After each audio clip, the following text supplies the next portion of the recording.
Graça e paz, meus irmãos. Louvado seja o nome do nosso Senhor Jesus Cristo, ressurreto dentre os mortos. Vamos abrir um texto, meus irmãos. Profeta Malaquias. Tenho dito isso nos últimos domingos, que eu não tinha planejado uma sequência ou uma série de sermões nos profetas menores, mas estava no meu roteiro de leitura diária. Quando fui relendo os profetas, fui sendo impelido a compartilhar parte daquilo que eu estava absorvendo para a minha própria edificação. E assim eu fui pregando. Preguei em Oséias, preguei em Abacuque, preguei em Ageu, preguei em Miqueias e agora em Malaquias, o último dos profetas menores. Certamente eu vou deixar algumas pontas soltas, sem respostas, porque eu pretendo, se o Senhor permitir, me demorar um pouquinho mais no livro do profeta Malaquias, diferente dos outros, que apesar de serem maiores, como por exemplo Oséias, eu preguei um sermão só, e tentando abordar várias coisas do livro, mas num sermão só. Esse é pequeno, são apenas 4 capítulos, e eu vou em partes. Vamos no capítulo 1 apenas, hoje, inicialmente. Acompanhe comigo, por favor. Malaquias, capítulo 1. Sentença pronunciada pelo Senhor contra Israel, por intermédio de Malaquias. Eu vos tenho amado, diz o Senhor, mas vós dizeis: em que nos tens amado? Não foi Esaú, irmão de Jacó? Disse o Senhor: todavia amei a Jacó, porém aborreci a Esaú, e fiz dos seus montes uma assolação, e dei a sua herança aos chacais do deserto. Se Edom diz: fomos destruídos, porém tornaremos a edificar as ruínas, então diz o Senhor dos exércitos: eles edificarão, mas eu destruirei. E Edom será chamado terra de perversidade, e povo contra quem o Senhor está irado para sempre. Os vossos olhos o verão, e vós direis: grande é o Senhor, também fora dos limites de Israel. O verso 6, vamos juntos. O filho honra o pai, e o servo ao seu senhor. Se eu sou o pai, onde está a minha honra? E se eu sou o Senhor, onde está o respeito para por mim? Diz o Senhor dos exércitos a vós outros: ó sacerdotes, e desprezais o meu nome. Vós dizeis: em que desprezamos nós o teu nome? Ofereceis sobre o meu altar pão imundo, e ainda perguntais: em que te havemos profanado? Nisto que pensais, a mesa do Senhor é desprezível. Quando trazeis animal cego para o sacrificardes, não é isso mal? E quando trazeis o coxo ou o enfermo, não é isso mal? Ora, apresenta-o ao teu governador. Acaso terá ele agrado em ti e te será favorável? Diz o Senhor dos exércitos. Agora, pois, suplicai o favor de Deus, que vos conceda a sua graça. Mas com tais ofertas nas vossas mãos, aceitaria ele a vossa pessoa, diz o Senhor dos exércitos. Tomara houvesse entre vós quem feche as portas, para que não acendesseis debalde ou inutilmente o fogo do meu altar.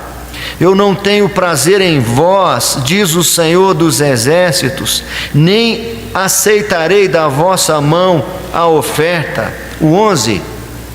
Mas desde o nascente do sol, é grande entre as nações o meu nome, e em todo lugar lhe é queimado o incenso e trazidas ofertas puras, porque o meu nome é grande. Mas vós o profanais quando dizeis: a mesa do Senhor é imunda, e o que nela se oferece, isto é, a sua comida, é desprezível.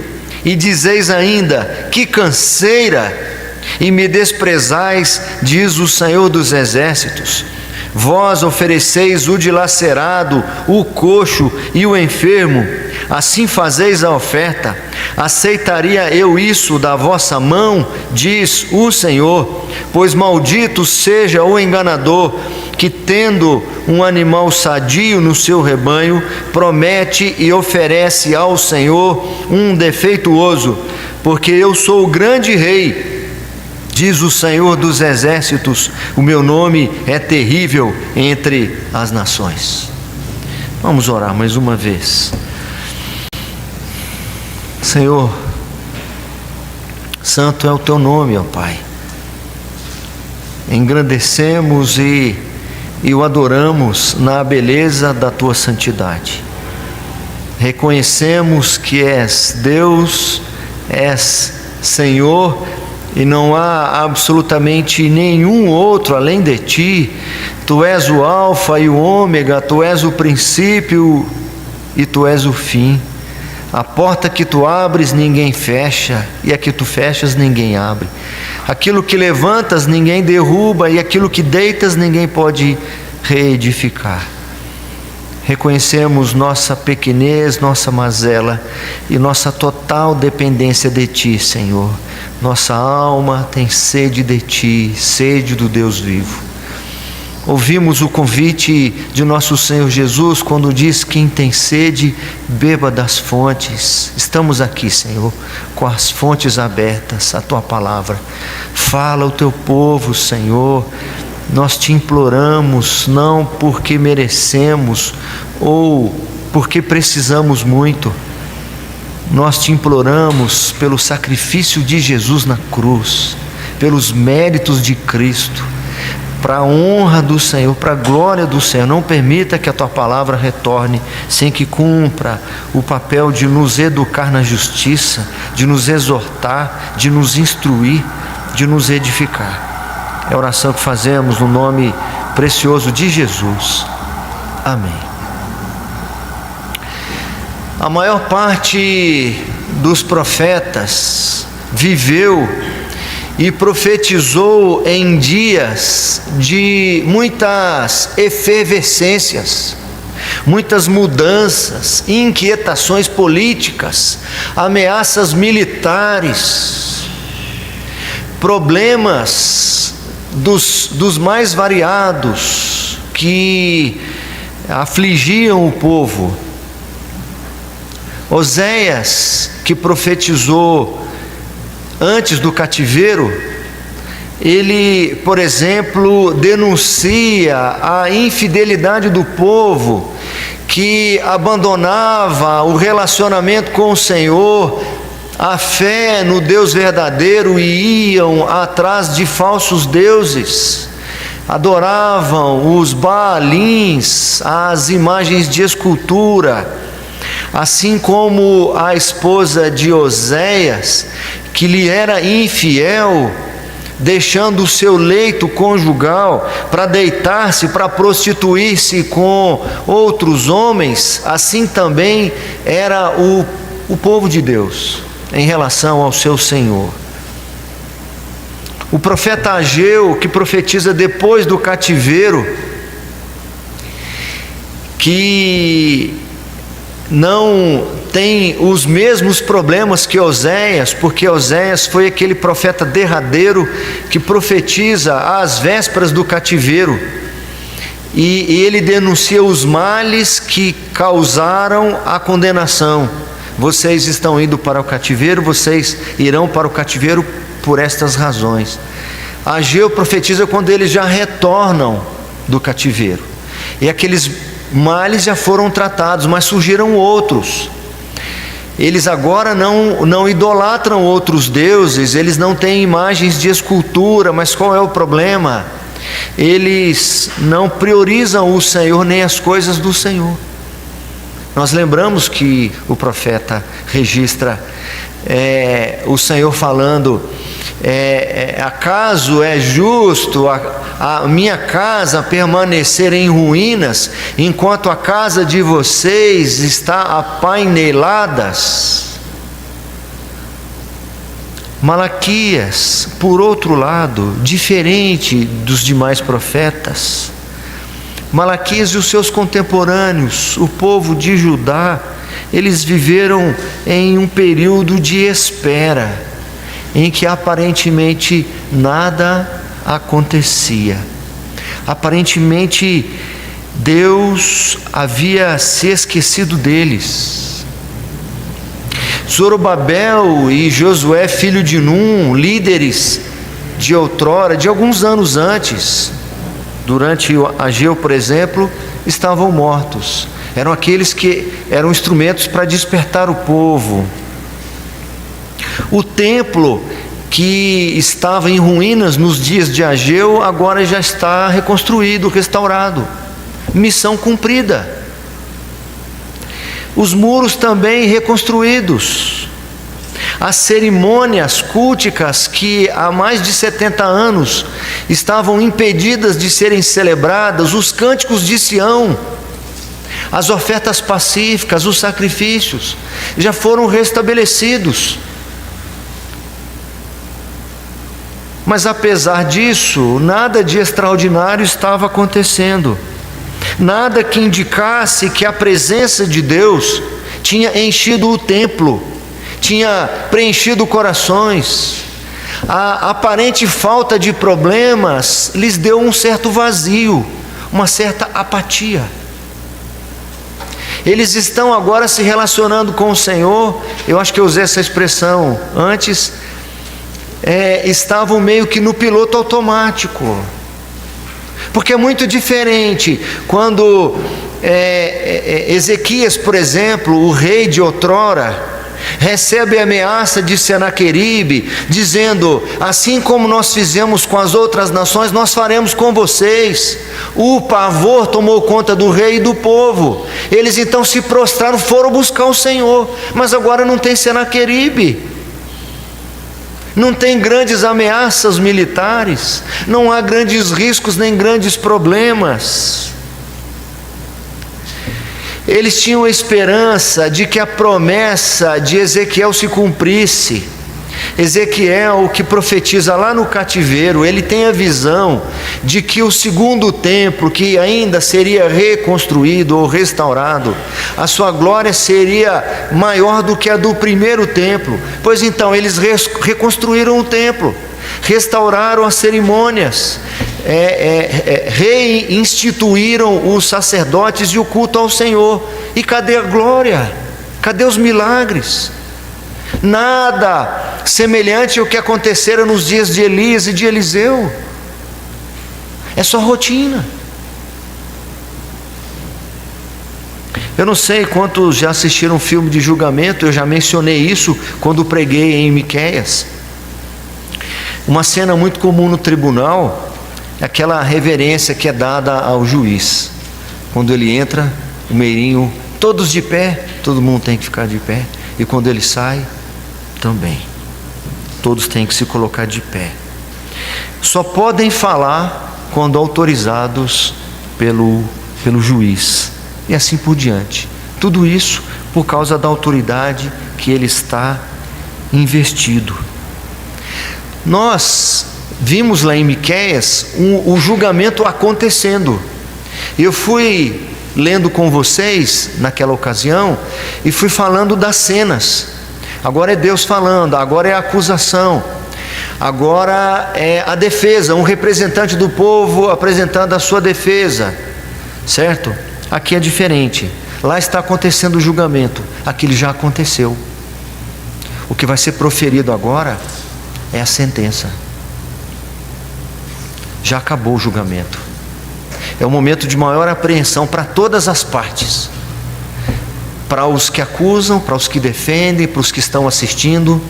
Todos agora têm aquele ar solene, de expectativa. Qual será a sentença? Sentença pronunciada pelo Senhor contra Israel por intermédio de Malaquias. Se já há uma reverência ao juízo humano, já há uma solenidade no ambiente de julgamento, e sobretudo na parte final do julgamento, quando haverá então o pronunciamento da sentença, quanto mais se este juiz é o reto Senhor, governador dos céus e da terra. O salmista diz assim: reina o Senhor, tremam os povos, ele está entronizado acima dos querubins, abale-se a terra. Quem está falando? Deus que está falando. E se é Deus que está falando, deve ser ouvido com extrema atenção, com temor e com tremor, deve ser ouvido com reverência, pois sua fala é autoritativa, seus ensinos são sublimes, são supremos.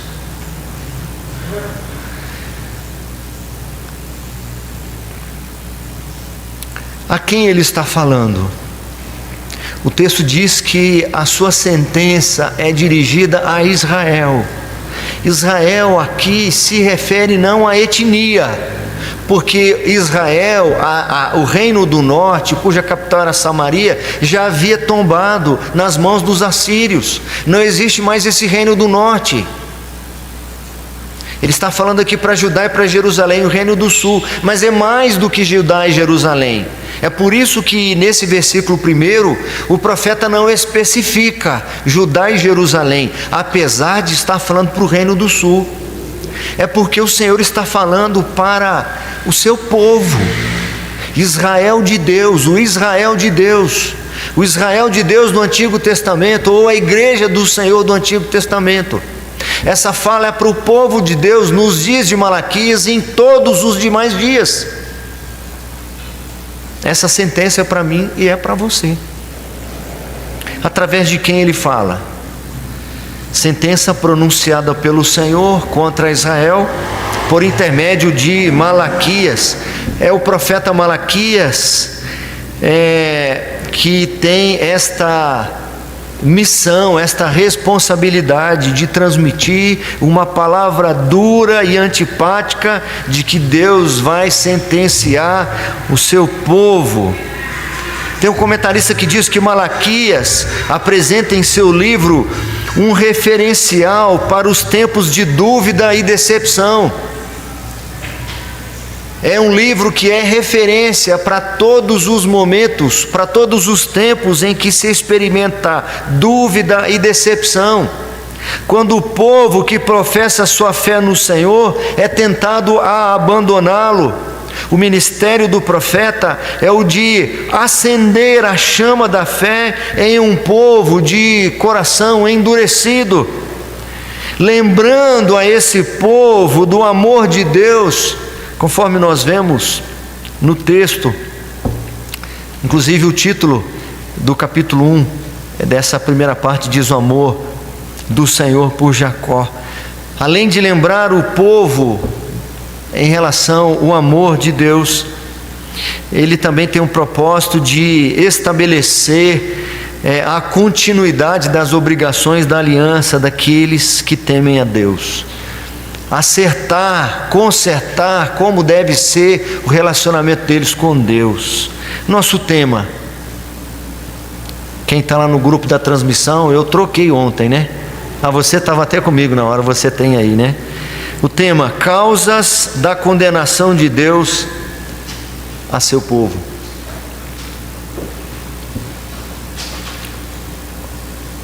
Nas minhas primeiras leituras desse livro, não agora, mas desde sempre, sempre me chama muito a atenção a sentença em si, ou a condenação em si. E a condenação é maldição de Deus. A sentença aqui não é uma sentença favorável, inocente. A sentença aqui é culpado. E essa decisão, de culpar o povo, de penalizar o povo, redunda em maldição. Houve uma época em que muitas igrejas falavam sobre maldição hereditária, quebra de maldições. Eu acho até que devem falar ainda sobre isso. Existem algumas intervenções para quebrar alguma maldição que vem sucessivamente na sua vida. Essas maldições são balela, não pegam.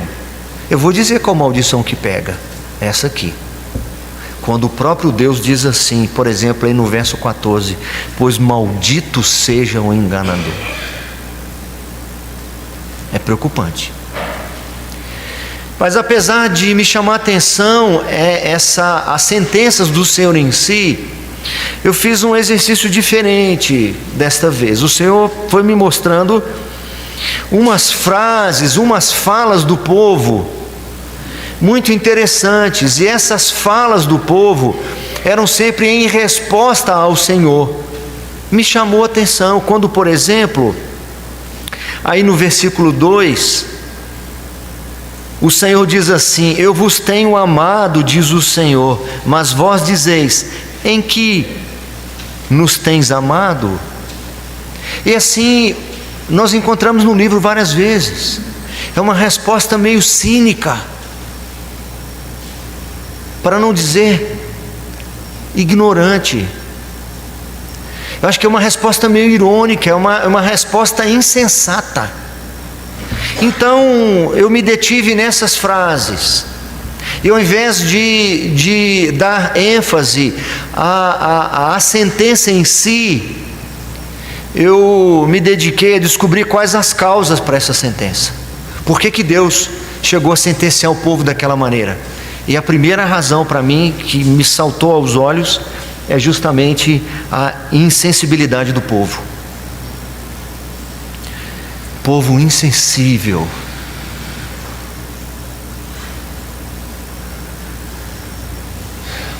Insensibilidade é a falta,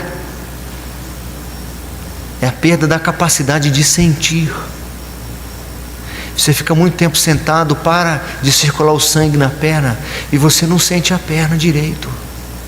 Você passa a mão assim na pele e está estranho porque você não está sentindo. Esse povo aqui está insensível em relação ao Senhor. Eu vos tenho amado, diz o Senhor, mas vós dizeis. Isso aqui indica que não foi naquele momento da sentença. Antes da sentença, isso já vem acontecendo. Vocês vêm dizendo, ou vêm contradizendo o que eu afirmo para vocês. Vocês vêm contradizendo uma verdade irrefutável de que eu amo vocês. Sabe como vocês me contradizem? Vocês cinicamente fazem essa pergunta: mas em que o Senhor tem nos amado? Como o Senhor prova que nos tem amado? Como se relacionar com alguém sem amor? Como se relacionar com Deus, cujo principal atributo no seu relacionamento conosco é o amor? Como se relacionar com Deus sem amor, sem reconhecer o seu amor? Se você já passou por isso, você vai entender mais ou menos. Aquela pessoa que você ama, em um momento de insensatez, ela duvida que você a ame. Isso é uma coisa horizontal entre um casal, entre um marido e mulher, entre namorados, já é chocante, porque você acredita que muitas vezes já deu provas do seu amor. Agora nós estamos falando de um relacionamento de Deus com as pessoas. O que fez com que o Senhor se relacionasse com os seres humanos, com o seu povo, é justamente o seu amor. Obviamente, os demais atributos do Senhor não foram deixados de lado, a sua justiça não foi deixada de lado.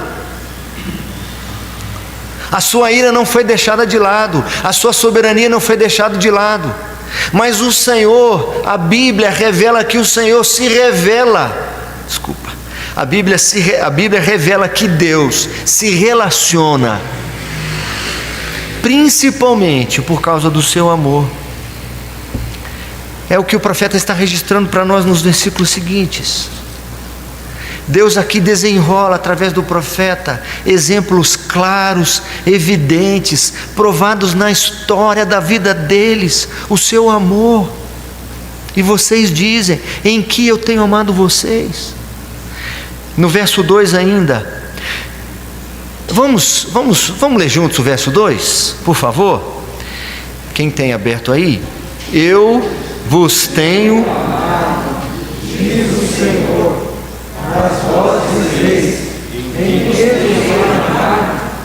Não foi Esaú, irmão de Jacó? Diz o Senhor.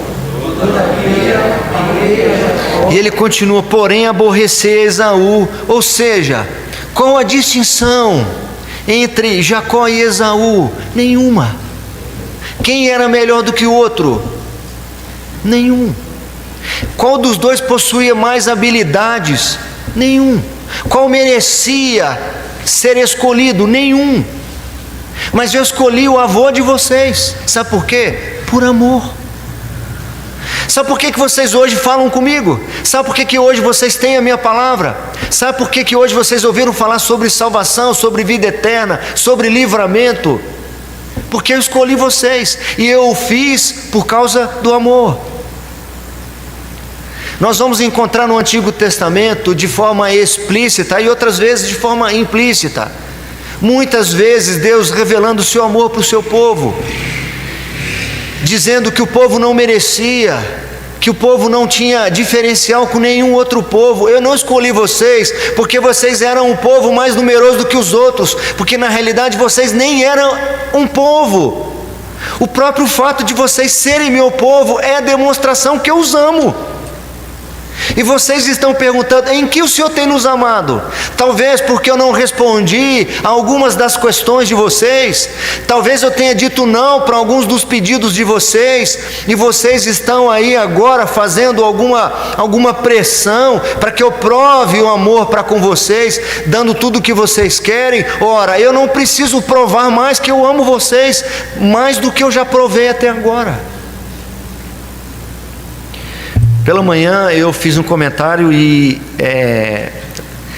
algumas coisas nos marcam, né? Eu conheço um presbítero em disponibilidade lá em Vargem Grande Paulista, na igreja presbiteriana Betel, presbítero Messias, e ele gosta muito desse hino 88.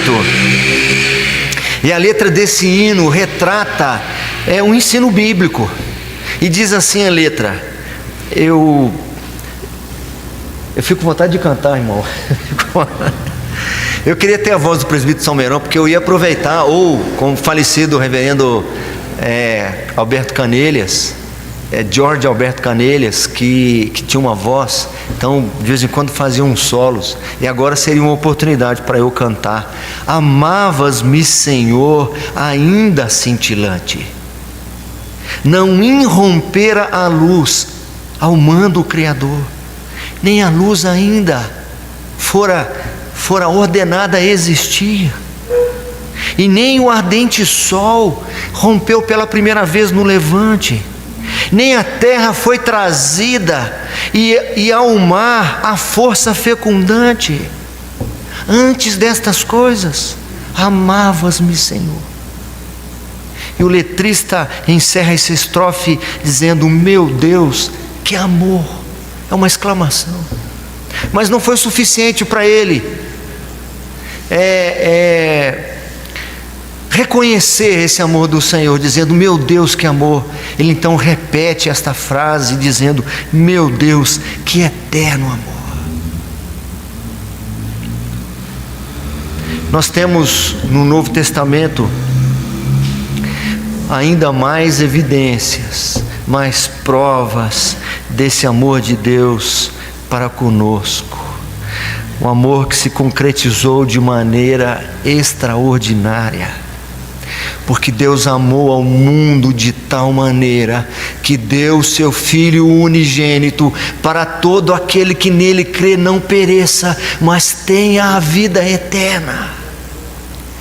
E algumas vezes nós somos tentados, ainda que não falemos, ainda que não seja algo consciente, mas muitas vezes nosso coração enganoso cogita lá no seu íntimo: é porque Deus não me ama, ou porque Deus não está percebendo o que está acontecendo comigo,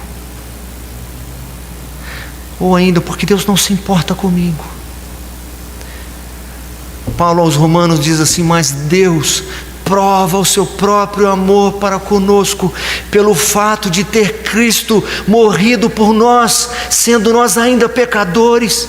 Ainda que o Senhor fale não para todos os nossos pedidos, ainda que não atenda mais nenhuma das nossas necessidades, nós jamais poderíamos engrossar fileiras com este povo, fazendo esse tipo de pergunta: em que nos tens amado, Senhor? Ora, em que eu tenho amado vocês?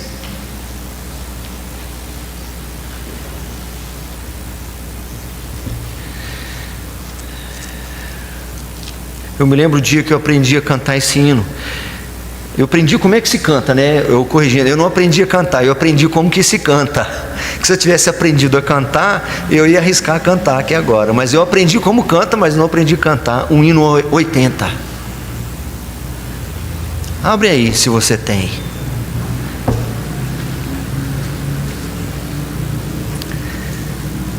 Eu vou cantar. Cantarei o imenso amor do Senhor, amor sem fim, de Jesus que aqui desceu e morreu na cruz por mim. Como é que é o refrão?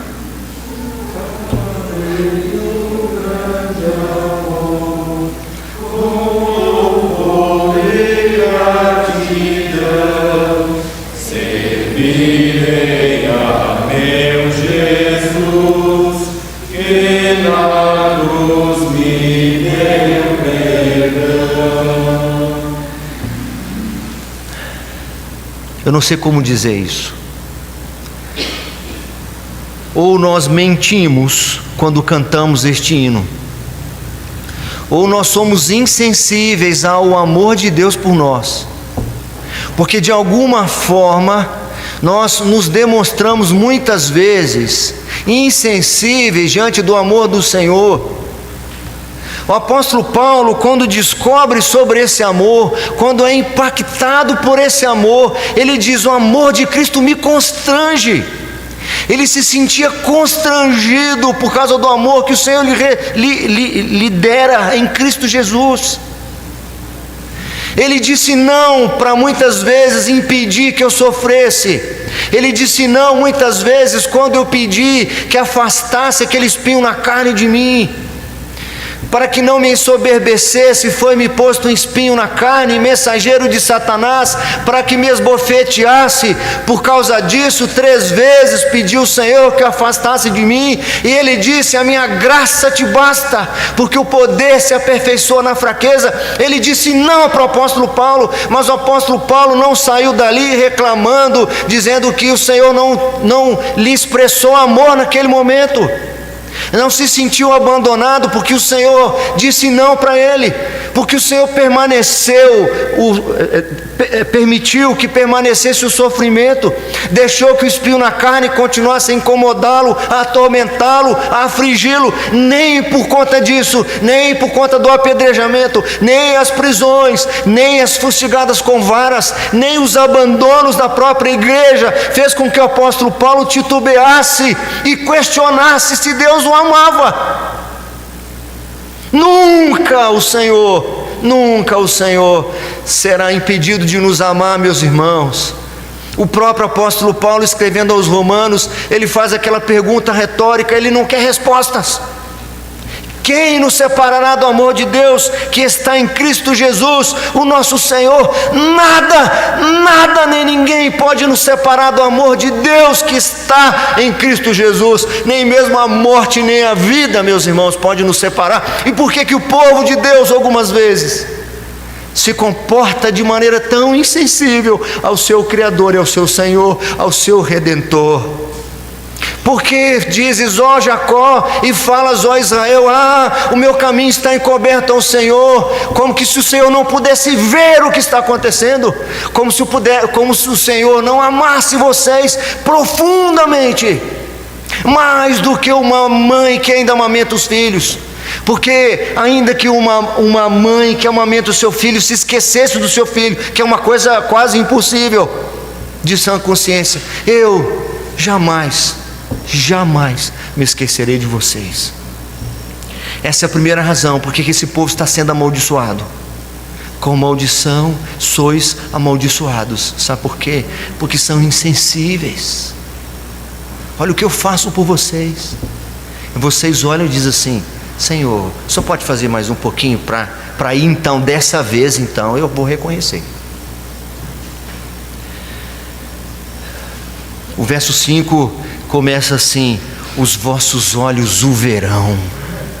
O Senhor diz para o seu povo: vocês estão insensíveis, não estão vendo, não estão reconhecendo, mas os vossos olhos verão. Segunda causa da condenação, e nós vamos ficar nessa segunda, tá? Eu espero que você volte semana que vem para nós continuarmos no capítulo 2. Vamos reler o versículo 6, meus irmãos, que vocês leram comigo no início. 1:6, capítulo 1, verso 6. O filho honra o pai. E o servo ao seu senhor. Se eu sou pai, onde está a minha honra? E se eu sou senhor, onde está o respeito para mim? Diz o Senhor dos exércitos a vós outros: ó sacerdotes, desprezai o meu nome. Vós dizeis: em que desprezamos nós o teu nome? De novo aí acontece. O Senhor está afirmando: vocês me desprezam. Vocês que prestam culto a mim, vocês me desprezam. E qual que é a resposta do povo? É uma resposta de quebrantamento. Senhor, perdoa-nos, tenha misericórdia de nós, porque nós pecamos contra o Senhor. Essa é a resposta. E a resposta de Saul foi uma resposta muito diferente da resposta de Davi. Saul, quando advertido por Samuel de que ele estava desobedecendo o Senhor, estava desonrando o Senhor, estava desprezando o Senhor, ele diz: não, em que eu desobedeci? Não, Deus deve ter se equivocado. Davi, quando advertido da sua falta, ele não fica se justificando. Pai, pequei contra ti e contra ti somente, pois será justo no teu julgar e puro no teu falar. Eu reconheço que eu nasci na iniquidade e em pecado me concebeu minha mãe. Esse sou eu. A segunda razão está muito óbvia aí para nós: desprezo. O profeta afirma que quando cultuamos a Deus sem zelo, sem reverência, sem amor, sem o coração estar profundamente envolvido, corre-se o sério risco de ficar debaixo de grave condenação.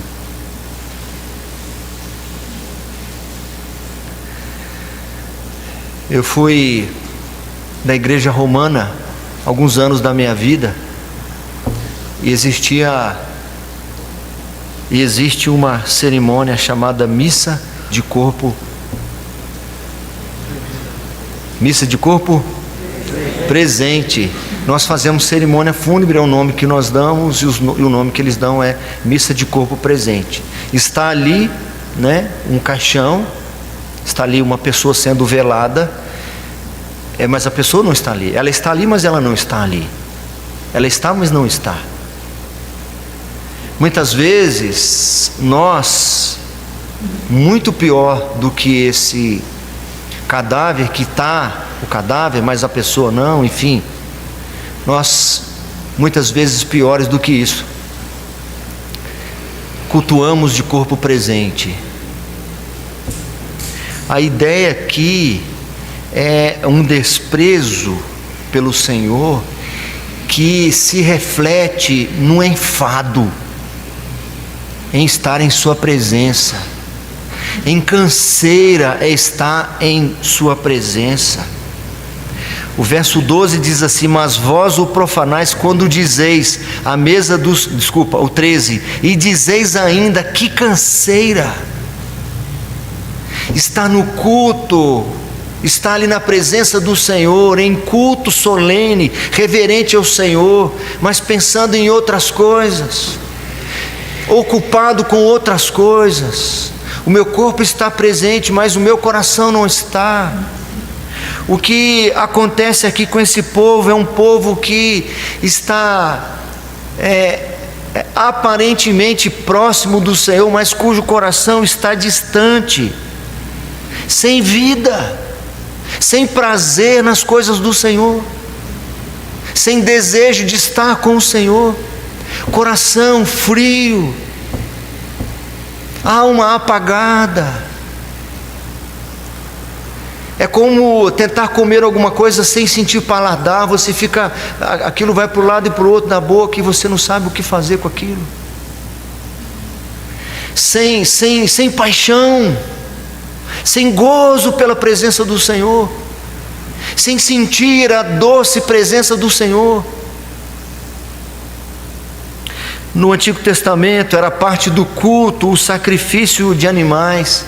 Trazer esses animais e imolá-los fazia parte do culto. Não se confessava pecados como fazemos aqui agora. Vamos ter alguém ora rogando ao Senhor perdão pelos nossos pecados, porque agora nós só falamos em nome de Jesus e esses pecados são perdoados. Na época eles tinham que imolar um animal para que os seus pecados pudessem ser perdoados. Mas estes animais não podiam ser defeituosos, deveriam ser trazidos com muito cuidado, porque era culto ao Senhor. Ali o Senhor seria louvado, pecados perdoados.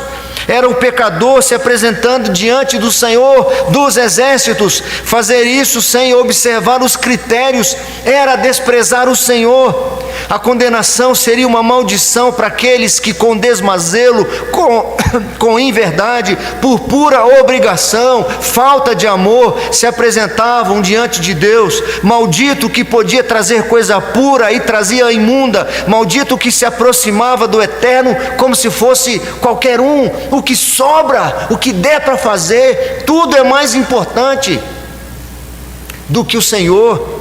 Que canseira, tem culto de novo. Que canseira, vai ter que voltar de novo na igreja. Eu preciso tomar cuidado para dar os exemplos, porque eu não quero de maneira nenhuma que alguém ache que é para ele, porque na realidade é para todo mundo. É para mim e é para você. É para o Israel de Deus. São os riscos que nós corremos, o risco de nos acomodar com o sagrado e de esquecer o privilégio que é poder orar ao Senhor. Como eu sei que eu posso fazer a qualquer momento, eu acabo não fazendo em momento nenhum. Como eu sei que a igreja está lá, há liberdade, a Bíblia está lá, eu sei que a qualquer momento eu posso, eu deixo isso de lado, de canto. Não é importante. Eu desprezo o Senhor com a minha falta de pontualidade, eu desprezo o Senhor com a minha falta de zelo, eu desprezo o Senhor com a minha falta de compromisso com as coisas mais mínimas. O verso 6, nós já relemos. O 9, você podia reler comigo, por favor? Agora, pois, suplicai o favor de Deus,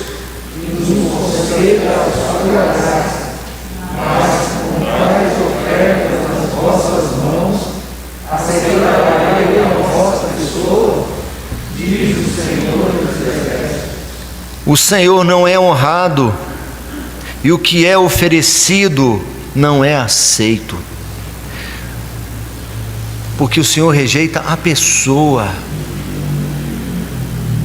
ou aceita a pessoa. Quando nós viemos aqui cultuar, meus irmãos, nós viemos trazer-nos, oferecer-nos. Uma vez uma pessoa disse para mim assim, que não estava indo em todos os cultos, porque nem todos os cultos lhe acrescentavam alguma coisa. Eu disse: você tem uma mentalidade inversa. Nós não vamos no culto buscar, nós vamos levar, nós vamos nos oferecer ao Senhor. Tem um cântico, acho que é lá do início dos anos 90, se não me falha a memória, que diz mais ou menos assim: vem o Senhor minha vida oferecer. Não tem? Não é assim? Vocês conhecem? Quem pode me ajudar aí? Se quiserem eu faço um solo aqui. Como é que é?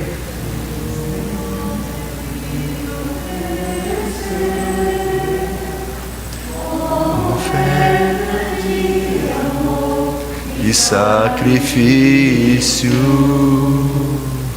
quero minha vida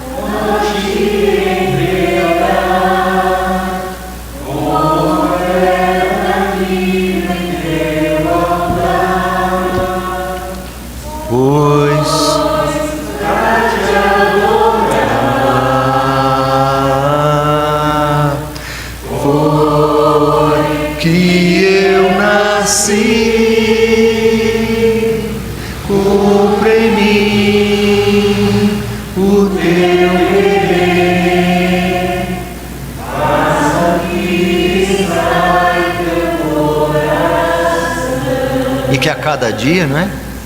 E a cada dia eu queira mais e mais estar ao teu lado, Senhor. Que esta seja a minha oração e a sua oração. Senhor, que a cada dia eu queira mais estar do teu lado, Senhor.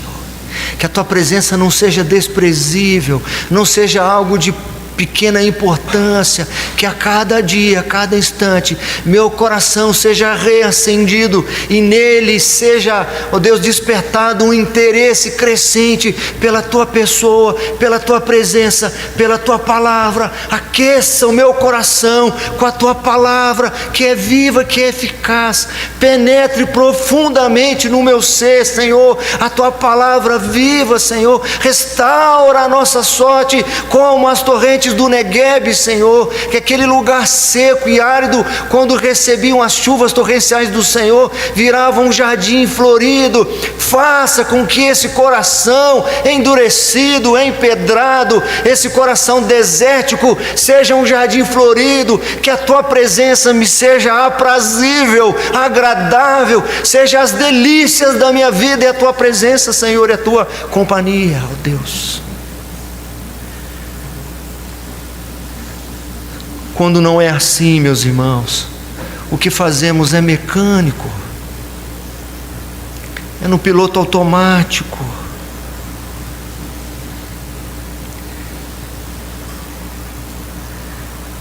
Quando Caim e Abel foram oferecer-se diante do Senhor,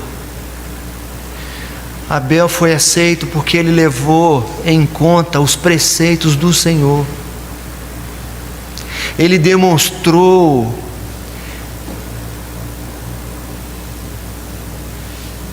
prazer, ele demonstrou observação das regras, dos critérios. Ninguém pode se apresentar diante do Senhor sem remissão de pecados. Não é que o Senhor não aceita a oferta do trigo, Na realidade, o trigo é dízimo. O manjar esse tipo de oferta, são ofertas pacíficas, são ofertas que acontecem depois que a oferta pelo sacrifício é feita. Então Abel, quando imola o animal, está seguindo um critério de que o sangue sendo derramado lhe permite chegar diante de mim. Então não adianta Caim chegar com a colheita inteira dele e trazer aqui diante de mim, porque ele menosprezou os meus critérios, ele desprezou as minhas orientações, as minhas recomendações, e é por isso que eu não aceito ele e naturalmente a sua oferta. Não é certo, Caim, que se procederes bem não serás aceito. Onde a prescrição bíblica não vale boa intenção. Não só aqui, mas em muitos outros momentos, quando a arca da aliança está sendo devolvida pelos filisteus, porque os filisteus venceram Saul, e vocês sabem que era costume, quando um exército vencia outro exército, era sinal que o Deus desse exército era mais poderoso que aquele. Então o exército conquistador pegava os objetos de adoração dos conquistados e traziam para o seu templo e depositavam aos pés das suas divindades, em sinal de que não só o nosso exército é superior de vocês, não só a nossa nação é mais poderosa do que a sua, mas o nosso Deus é mais poderoso que o de vocês. Quando os filisteus venceram a batalha contra os israelitas, eles então procuraram algum objeto de adoração e não encontraram.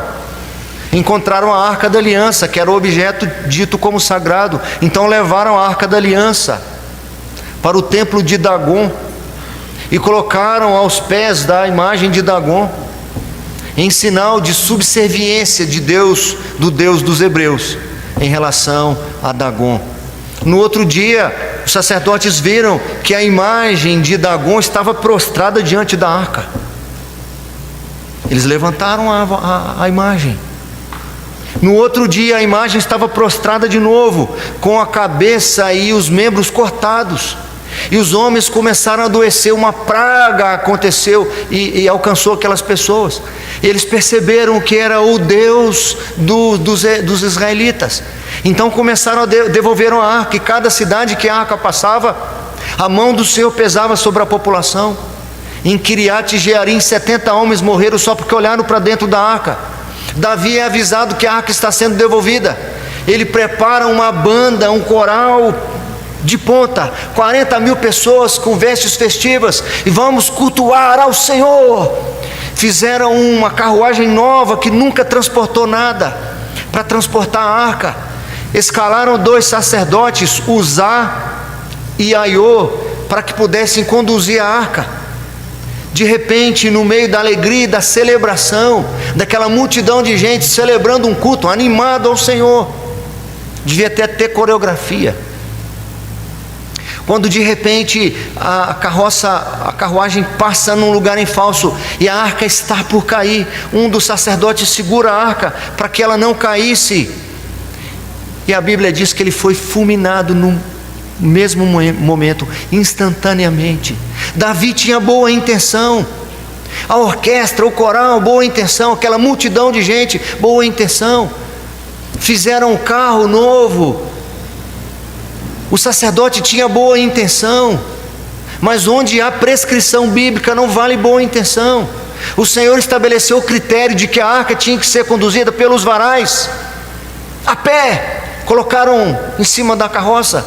Mas Senhor, um pequeno detalhe, Senhor, o que vale é a intenção, Senhor. O que vale é o desejo de te agradar, Senhor. Ele queria evitar o pior.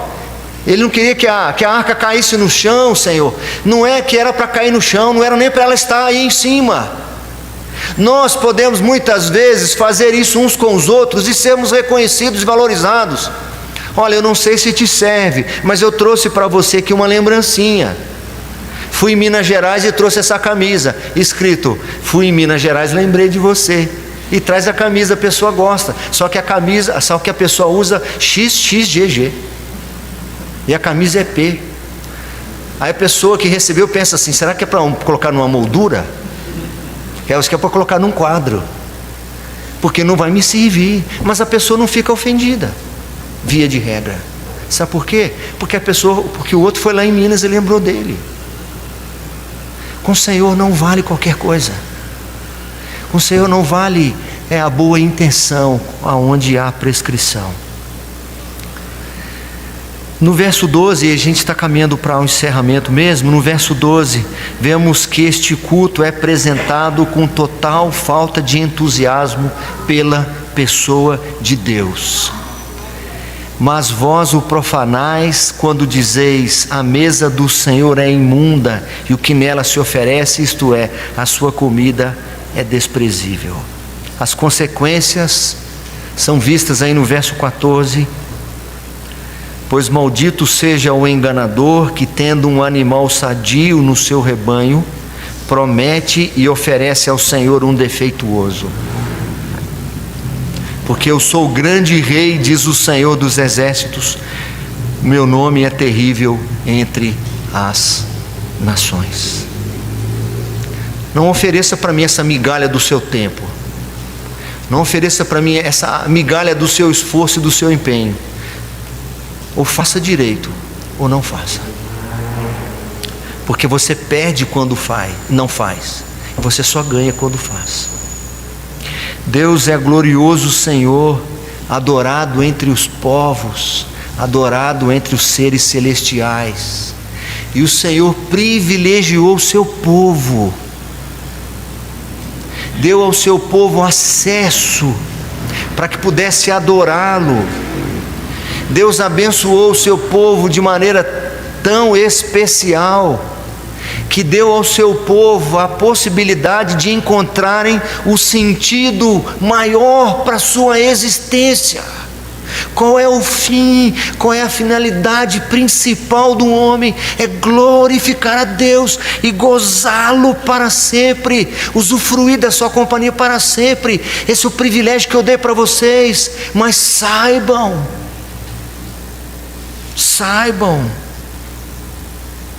diz o verso 11, que desde o nascente do sol até ao poente é grande entre as nações o meu nome, e em todo lugar lhe é queimado o incenso e trazidas ofertas puras, porque o meu nome é grande entre as nações, diz o Senhor dos exércitos. Eu não preciso das palminhas de vocês, eu não preciso dos solinhos de vocês, eu não preciso da afinação de vocês, eu não preciso das moedas de vocês, do cheque de vocês, do louvor de vocês. Eu não preciso de vocês.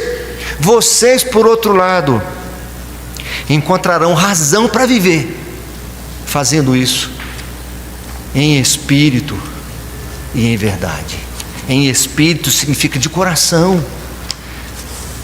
Mas pastor, eu estou insensível, eu estou com o coração, eu não estou conseguindo, eu estou desanimado, eu não consigo. Comece a chegar perto do Senhor e diz: Senhor, estou desanimado, aqueça o meu coração, Senhor. Traga regozijo para minha alma da tua presença, Senhor. Eu quero me alegrar, me regozijar na tua presença, Senhor. Me ajuda na minha falta de fé. Foi um pai que pediu a Jesus, ele pediu ajuda pelo filho e depois para ele mesmo. Se podes alguma coisa, ajuda o meu filho. Se podes, tudo é possível ao que crê. Já que tudo é possível ao que crê, então ajuda-me na minha falta de fé. Porque se tudo é possível ao que crê, para mim não é possível. Sabe por quê? Porque eu não tenho fé. Então o meu pedido é: ajuda-me na minha falta de fé.